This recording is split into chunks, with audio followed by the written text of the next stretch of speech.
Welcome to Speaking of Love, the podcast, and I am your host, Latoya. I created this podcast in honor of my dad, who was an amazing guy. He had an infectious laugh, and his spirit was magnetic. He was the type of guy who made everybody feel like somebody special. If you were to place him in a crowded room of 100 people, my dad would be the smartest person in the entire room. He was an award winning radio TV broadcast engineer for many years. Born and raised in the city of Detroit, he was one of the first to go to college in his family. And while attending Wayne State University, he developed a lifelong love affair with the game of basketball. He was the shortest point guard on the team, but he could slam dunk the basketball with either hand. By all outward appearances, my dad lived a rewarding life, but there were parts of him that were known to only him. On March 2nd of 2020, my dad's private struggles became public when he took his own life in a murder-suicide. When he died, a part of me died too. And since the tragedy, I have become an advocate for mental health awareness and suicide prevention. I also created this beautiful podcast in honor of my dad and others like him who are struggling with the effects of mental health challenges. My podcast, Speaking of Love, is named after a show my dad once hosted called Speaking of Sports. Thank you for taking the time to be here with me today as we take a journey in pursuit of the strongest magnetic force on the planet Earth, and that's love.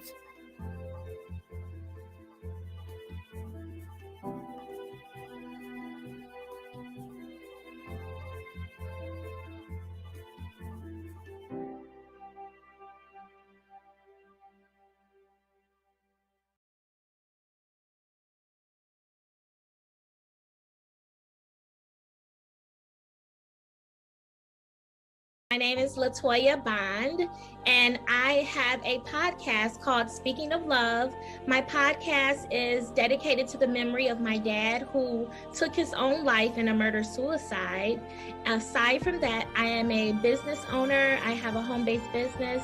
I am also a legal professional during my 9-to-5 day. And I am a person who operates her entire life on the premise of spreading love. It's the secret to my success. It's the secret to my longevity on this earth, and it's what keeps us going because love is the thing that makes all things beautiful. So that's why I'm here today to talk about my favorite subject in the whole wide world, and that's love.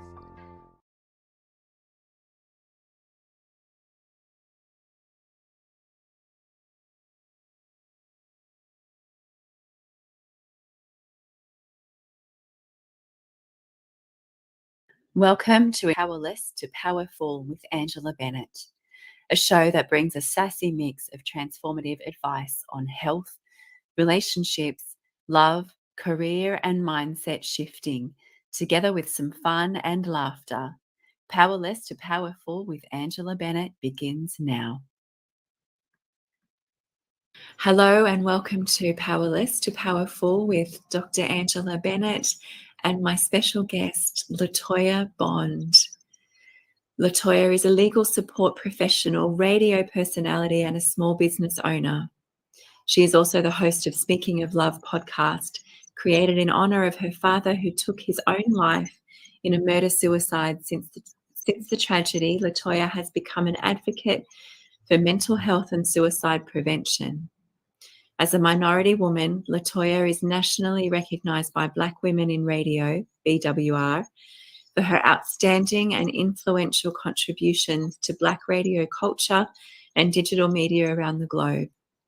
Before switching career paths, Latoya worked as a school office administrator for nearly 2 decades. In 2017, she was awarded the National Life Changer of the Year award for positively impacting the lives of her students. Wow.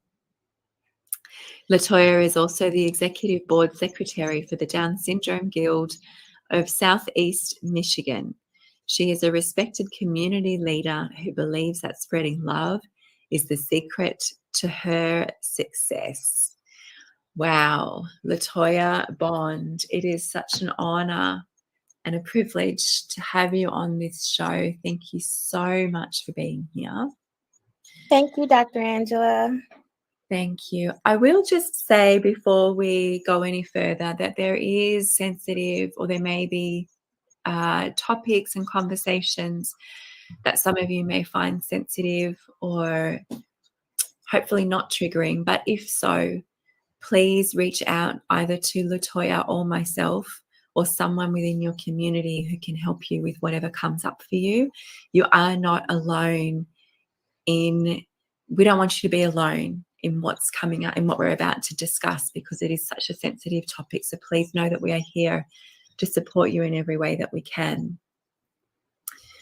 Latoya, on that note, I will hand it over to you, and you can just give us a little bit more of a rundown of who you are, if you like. Well, as you mentioned, thank you, Dr. Angela. I am Latoya Bond. I live here in Detroit, Michigan, and I wear a lot of different hats. But tonight, we're going to talk more about my advocacy work in the area of suicide prevention. The way I became involved with suicide prevention is in March of 2020. My father took his own life in a murder-suicide. And since the tragic passing of my dad, I have dedicated my life to finding out the cause of suicide. What is suicide? I was like on a crazed mission to find my dad's killer. So to take it back a little bit further, on the evening of March 2nd, my dad and his wife were both found deceased in their condominium. It was a murder-suicide. My father murdered his wife, and then moments later, he took his own life. And the couple had only been married for 9 months. So, of course, after receiving the news of something so tragic, it it forever changed my life, and it led me on the path that I'm on today. And for the last 3 years, I have been studying suicide, the science behind it, the causes of it, and I've joined support groups. I am now sitting on the board of directors for a nonprofit dedicated to ending suicide. I go around globally, and I speak to people on different platforms on the subject of suicide prevention. And my mission is just to hopefully create a world where suicide no longer exists. Oh, amen. Wouldn't that be a beautiful world? Gosh. Yes, it would. Thank you for sharing your story, Latoya, and I'm so sorry for your loss. However, and I'm so grateful for you doing the research that you've done. I'm sure that you have had an impact on so many lives since then. Yeah.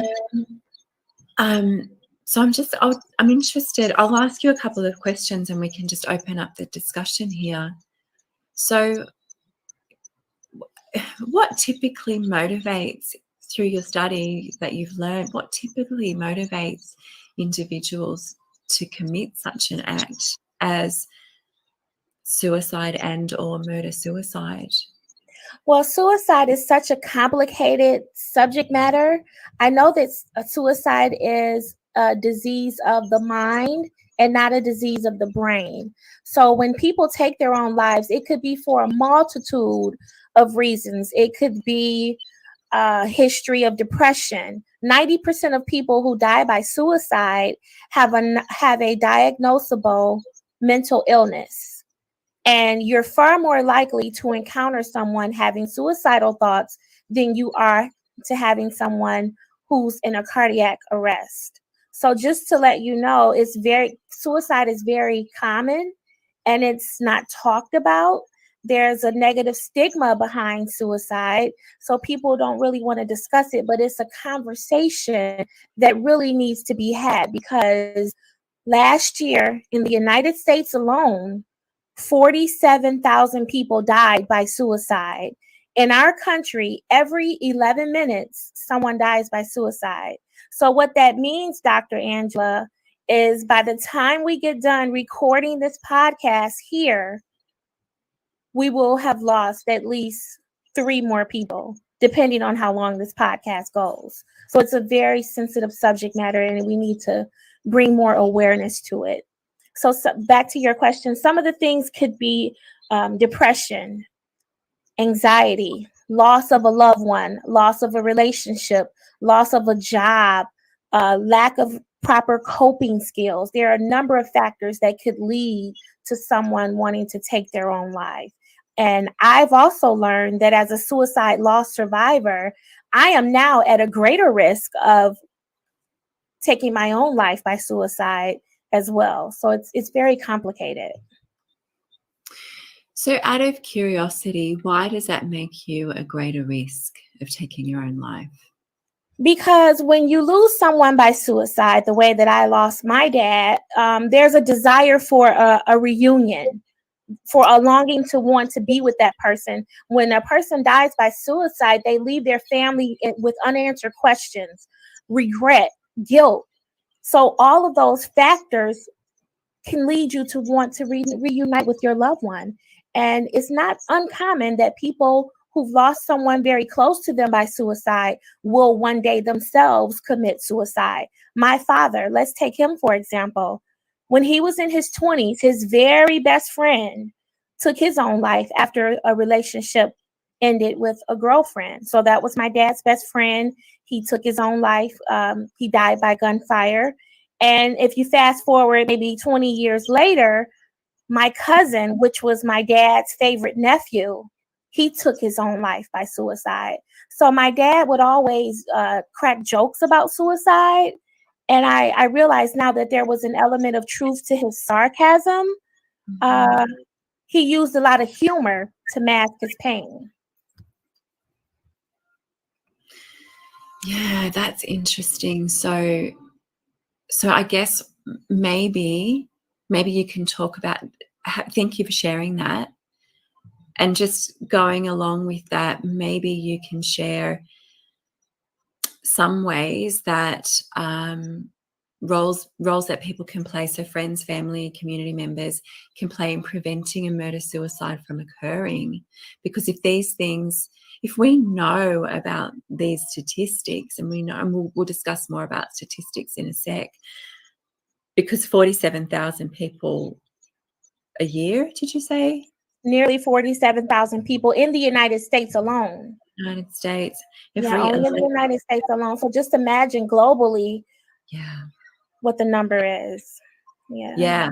Every 11 minutes we lose a person. That's too many people, way too many people, way too often. So is there something, that a role that we can play in preventing a murder, suicide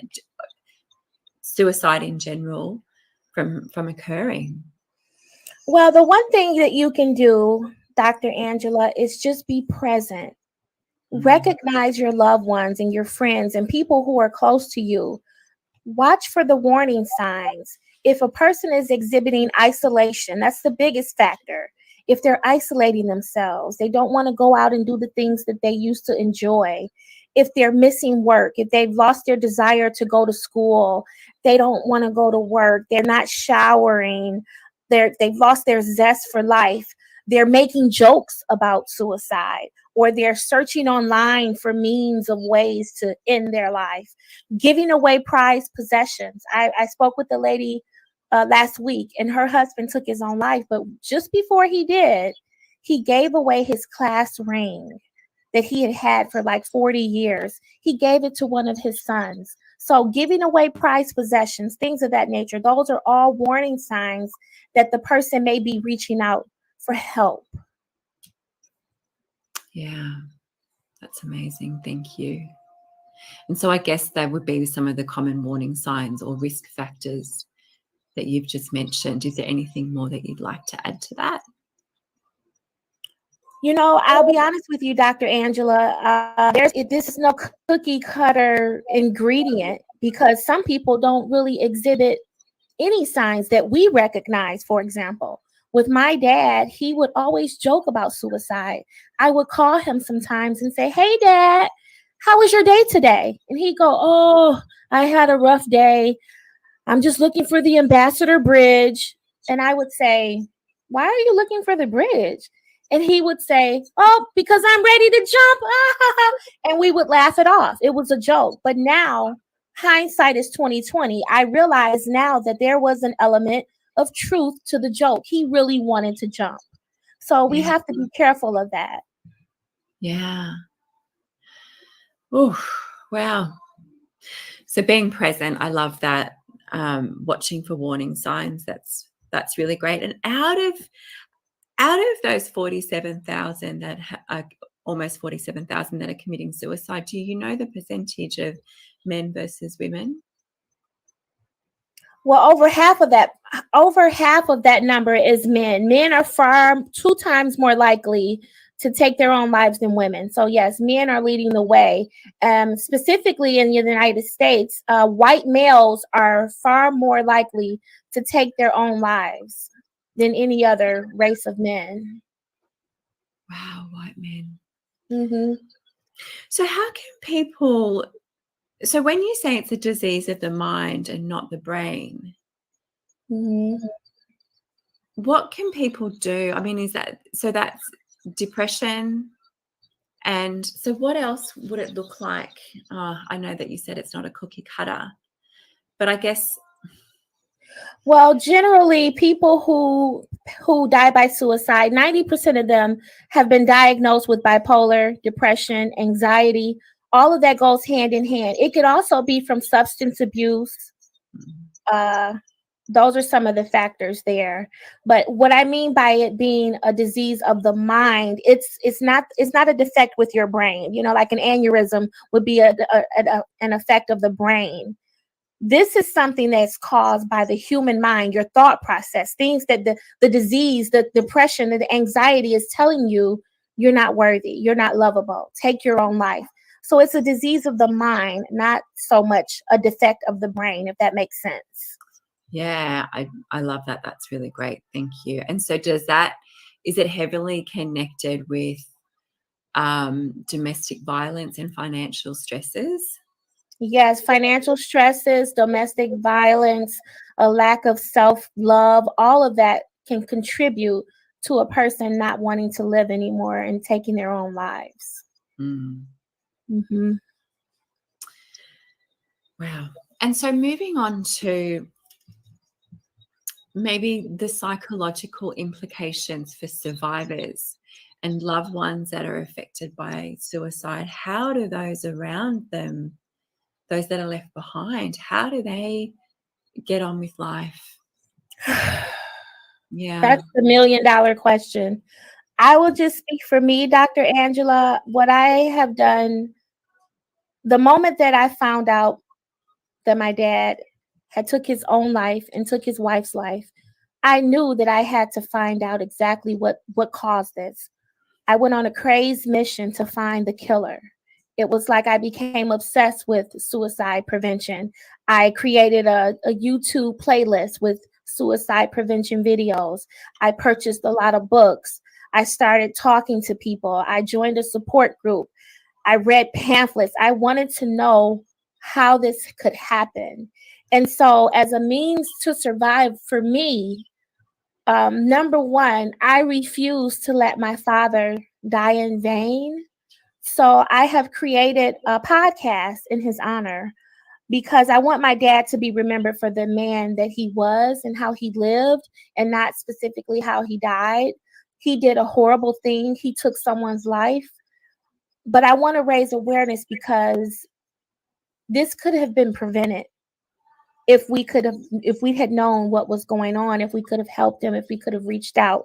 So what I have done to preserve my life is, it hasn't been easy, but I've created a podcast in his honor. So every Saturday morning when I get up and I'm getting ready to record my podcast, it's like I'm on my way to a therapy session because I get to talk and connect with beautiful people like you, Dr. Angela, from all around the world, different walks of life on the subject of love.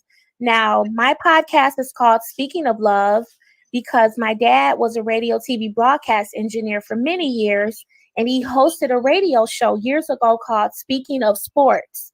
Well, I know nothing about sports, but I wanted to find a way to honor him. So I created the podcast Speaking of Love.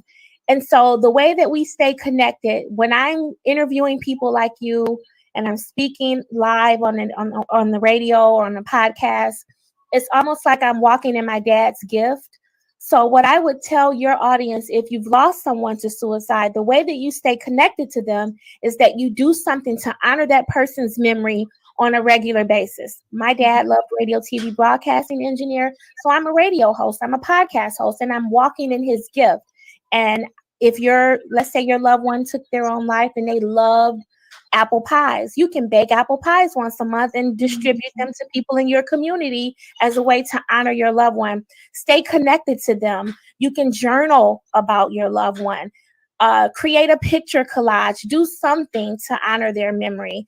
My sisters and I, we're going to write a farewell letter to our dad, and we're going to go and meet at one person's house in a safe place, and we're going to read the letters out loud to each other.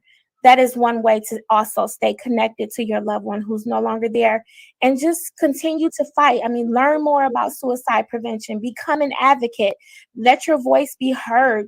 They have lots of walks that you can participate in. Participate in a fundraising walk. Just do something to keep that person's memory alive. Don't let your loved one die in vain. Oh, that is so beautiful, Latoya. Thank you for sharing that. Oh my gosh. And so where can people find your Speaking of Love podcast while we're talking about it? Speaking of Love podcast is available on all podcast platforms. You just Google Podcasts, Apple Podcasts, Spotify, iHeartMusic, SoundCloud. You just type in Speaking of Love podcast in the search bar and it will appear. And the podcast is also, I have a page on Facebook, Speaking of Love podcast, and also on YouTube, I have Speaking of Love. So you'll find me. Google me. Awesome. Awesome. So you mentioned a YouTube playlist initially. What was that about? Can you tell us a little bit more about that, of the YouTube playlist of videos? Well, there are a lot of people who have presented TED Talks on the subject of suicide prevention. And so I created a playlist with hundreds of people who are speaking live on the subject of suicide prevention. Whether it's a TED Talk, whether it's a high school counselor, whether it's other suicide prevention advocates. And I watch those videos. I study those videos because I don't have a degree in psychology. I'm not a doctor. So all of the information that I'm learning about suicide prevention, I am gathering it from other sources via the internet, whether I'm out in public, speaking at a venue. So this is how I've gained my education on suicide prevention. So that YouTube playlist is just a series of videos that other people like me who've lost someone to suicide, they bring it to the forefront and they educate you on what the warning signs are, how to prevent it. And this is where I am. Thank you for doing that. And what is that called? Is that on your Speak About Love? Sorry. Well, the playlist is just my own personal playlist that's on my own YouTube channel. I don't think it's available to the public, but it's just a list of references that I refer to when I need information. Oh, I see what you mean. Okay. But the information is available to anyone. If YouTube is a powerful tool. They call it YouTube University. So if you go to YouTube and you type in the search bar suicide prevention speech, you're going to get hundreds of videos there. So you just grab the ones that resonate with you the most, and then you can create your playlist. Okay, that's great. Thanks for sharing that information. That's amazing. Yeah. So, Latoya, how can mental health professionals best support individuals who are struggling with thoughts of suicide? Okay, that's a good question, Dr. Angela. So the first thing that we must do is go to the person with love. Don't criticize them. Don't judge them. Have them open up to you. So what I would recommend, let's say you're at work, you have a coworker and they just seem to be down and out. They're not themselves, that you notice their hygiene is not where it used to be. Just something's a little off with that person. Go to them and say, "Hi, Angela. I noticed you haven't been yourself lately. Are you okay?" And when you're speaking to this person, lower your voice. "Are you okay? You don't seem yourself." and let them get it out. They might say, "Oh, my husband divorced me. I can't pay my bills." And then after they give you a list of whatever it is, say to them, "Wow, when people are going through those types of things that you just mentioned, they often think of suicide. Are you thinking of suicide? Are you thinking of killing yourself?" Ask them directly, because studies show that if you beat around the bush, "Oh, are you thinking of harming yourself? Are you want to end your life?" Say the word suicide, because what you're doing is you're opening up the door for them to come to you and talk to you about what they've been thinking. Research has shown by asking the question directly, you're opening up the gateway for a conversation with them. And if they do say that they're having thoughts of suicide and that, yes, that is the answer, then your responsibility is to guide them and get them to the appropriate help, whether it be dialing the suicide hotline number or calling their doctor. Get them the help that they need and stay with them until the help arrives.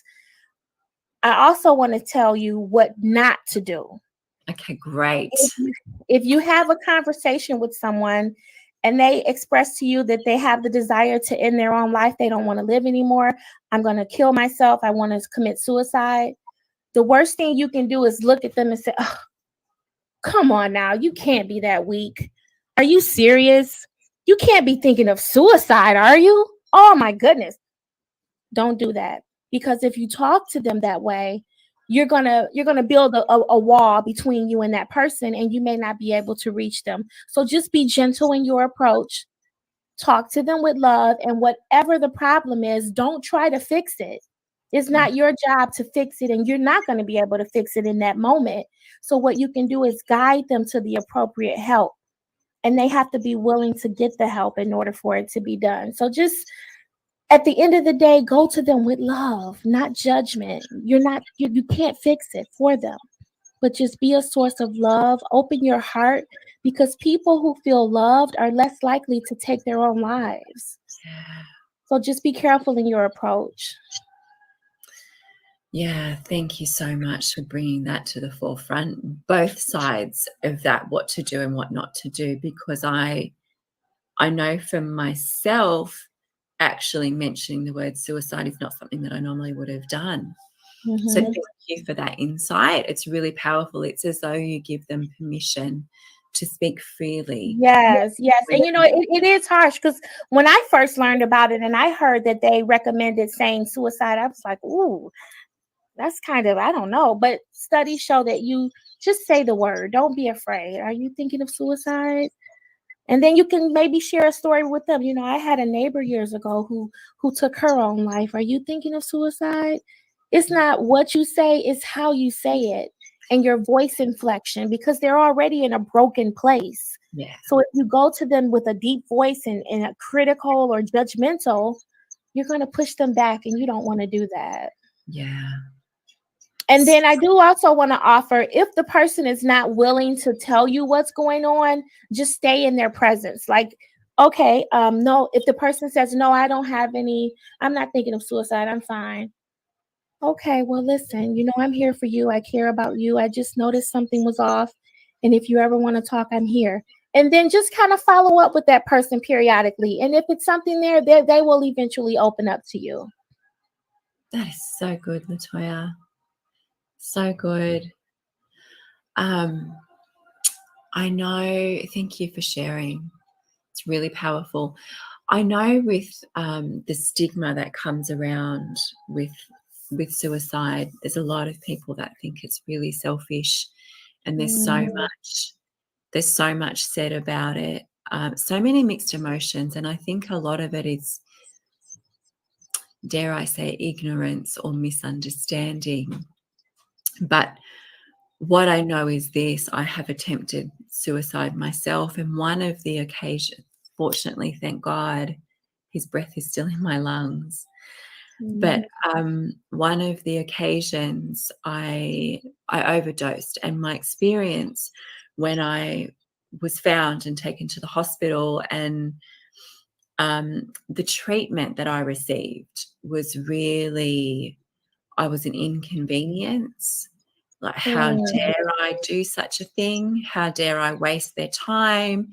There was no compassion. There was no empathy. They put me in a mental health ward once I was well enough to leave the hospital bed, and my children were there as well, and my ex-husband. Like, it was a horrible experience.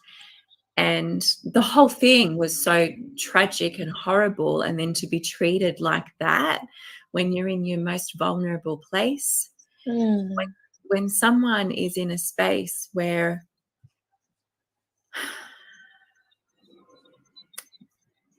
I'm just going to be careful the words I use.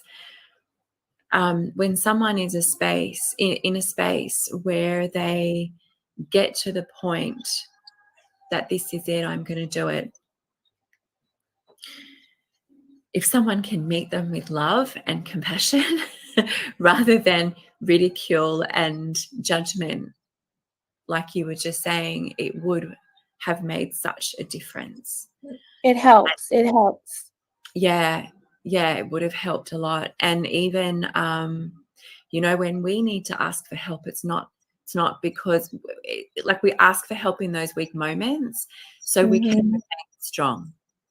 It's not, it's not, there's nothing to be said, nothing wrong with putting your hand up and going, oh my gosh, I need help right now. It's okay not to be okay, but don't stay here and do this by yourself, because as you were saying, the disease of the mind, once those voices or emotions take over, it's so hard. My experience was it was so hard to pull myself, virtually impossible to pull myself out of the depths of this dark pit that I found myself in, that I just thought everyone around me was better off without me. Sure. And that was the depression and whatever you were going through. The disease, that's the disease telling you things that are not true. And so because you have a disease of the mind, how can you get that help alone? Just like if I came to you, Dr. Angela, and I said, I have a kidney disease. I'm dying from kidney disease. You wouldn't look at me and say, wow, you are so selfish. You have kidney disease? Because having suicidal thoughts and the disease of the mind, it's a disease. So it's no different from a person having, my boyfriend, he has congestive heart failure. He has a heart disease. I mean, if he died today, would I look at him and say, you're selfish bastard, you? No, I wouldn't say that, because he has a disease. And suicide is the exact same. The person is not well, they're sick. So you can't judge them because they're not well. Oh, that's so good. Oh, so good. Okay, well, is there anything else you'd like to share on this topic? I would just like to say to your audience, Dr. Angela, if for those who can hear my voice, I'm going to get closer to my microphone right now. If you're listening to the sound of my voice right now, and life has gotten the best of you, you're tired, you don't want to live anymore, you feel like the world would be a much better place without you, please know that those thoughts that you're having are not real. That's your sadness. That's your depression. That's a culmination of all the hurt and pain that you've been through in your life talking to you, but it's not real. So what I want you to do is get help. Speak to someone you trust. Dial the suicide prevention helpline. Talk to someone who can help you, because your existence on earth has a divine purpose and you matter. You are loved. You are everything. You're whole. Right now, you're just a little broken. When my dad took his own life, I was broken. But here I sit before you 3 years later, and I'm better because I stayed awake. So stay awake for the rebirth. Every morning that you wake up, you're rebirthing a new day. My father and his wife died on a Monday. I often ask myself, what would life have been like for my dad if he had stayed awake one more day? Tuesday would probably be a lot different from Monday. So please stay awake, stay alive. You are loved and you are here on earth for a divine purpose. Oh, amen. Mhm. Amen. Thank you for sharing that. That I can't think of a better way to close this out. Thank you. Thank you for allowing me this space to do this. This is helpful to me. It's therapeutic for me. Losing my dad in such a horrible way, it's changed my life. But I live with a lot of hurt, pain, regret because I wasn't there to save him at a time when he needed help. So thank you for this opportunity and helping me along my journey of grief.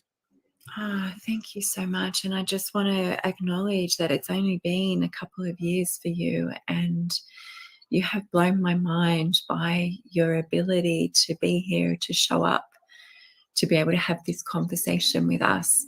And it obviously comes from a depth of love for people, love and concern and compassion.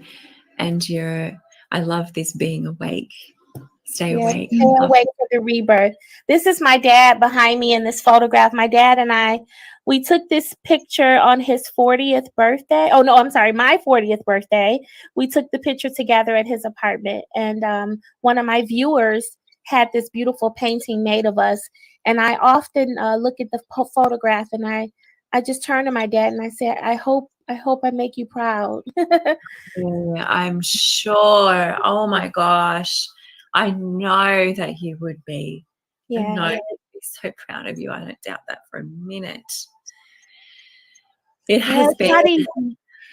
No, I can imagine. And I just honor you for everything that you're doing and bringing to the world, shedding light on this sensitive topic, but so necessary. I've actually reached out to a friend of mine who is a counselor, and he is part of an organization called Talk to Me Bro. Mm. And it was formed from a wife who lost her husband to suicide. And it's huge now. And he and I are about to start a podcast confronting head on issues that men face, that they're too either ashamed or nervous or embarrassed or unsure who to talk to, but to have like a roundtable discussion of the realities of life, because a lot of these realities are human realities. They're not gender specific. They're not, this is how a man feels and this is how a woman feels. It's not that. It's, sadness, stress, financial pressure. These are loss and grief. These are human attributes, human emotions that we all experience. Mm-hmm. And opening up the platform and a safe space for men to have conversations is, Yes, definitely. yeah, It's much needed. It really is needed. it's really And important. as long as we're living and we're a part of the human experience, we're going to experience loss. That's you can't you're going to inevitably lose someone you love in life, and it's a great possibility that you will lose someone that you love from suicide, whether it's a friend, a neighbor, a husband, a child. It's going to happen. Just keep living. Yeah. Thank you so much, Latoya Bond. You are amazing. God bless you in everything you put your hand to. Thank And you. and maybe we'll even get you on as a guest of that podcast once it's Oh up and yes. running. Yes, I would definitely love to do that. Yes. You. And I'm also writing a book called Speaking of Love. So, if your audience, if I could talk a little bit about the book, Please. it's gonna be a guide for suicide prevention, and it's a suicide loss survivors guide of hope, healing, and love. And it's going to be released on May 25th, which would have been my dad's 70th birthday. So the book is available on Amazon, and it's called Speaking of Love: A Suicide Loss Survivor's Guide to Hope and Healing. And you can pre-order the Kindle version today, but the paperback version will be released on May 25th. Oh, right. So pre-order today. Speaking of love. Mm-hmm. Oh, I'm going to go and get that on the Kindle. Perfect. Thank you. Thank you so much, beautiful. And maybe once the book is released, we'll get you back on anyway. That would be perfect timing with the podcast and your book and everything. Thank you. Perfect. Okay. Have an amazing day or evening. Sorry, what's left for you? Thank you. Thank you, Dr. Angela.